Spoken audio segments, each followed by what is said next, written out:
అసెంబ్లీలో మాజీ ముఖ్యమంత్రి వైఎస్ జగన్ పై అభ్యంతరకర వ్యాఖ్యలు చేసిన టీడీపీ ఎమ్మెల్యే బాలకృష్ణపై నిప్పులు చెరుగుతున్నారు వైఎస్ఆర్సీపీ నేతలు.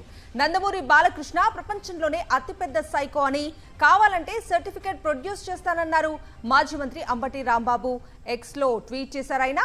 ఇక మరో మాజీ మంత్రి గుడివాడ అమర్నాథ్ అయితే నెత్తిన విగ్గు చేతిలో పెగ్గు ఉంటే సరిపోదు, ఒంటికి కొంచెం సిగ్గు అనేది ఉండాలంటూ బాలకృష్ణను టార్గెట్ చేస్తూ ఘాటుగా ఎక్స్ లో ట్వీట్ చేశారు.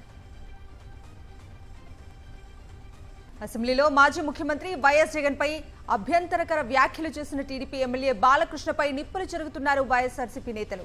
నందమూరి బాలకృష్ణ ప్రపంచంలోనే అతిపెద్ద సైకో అని, కావాలంటే సర్టిఫికెట్ ప్రొడ్యూస్ చేస్తానన్నారు మాజీ మంత్రి అంబటి రాంబాబు.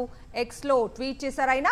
ఇక మరో మాజీ మంత్రి గుడివాడ అమర్నాథ్ అయితే నెత్తిన విగ్గు చేతిలో పెగ్గు ఉంటే సరిపోదు, ఒంటికి కొంచెం సిగ్గు అనేది ఉండాలంటూ బాలకృష్ణను టార్గెట్ చేస్తూ ఘాటుగా ఎక్స్ లో ట్వీట్ చేశారు.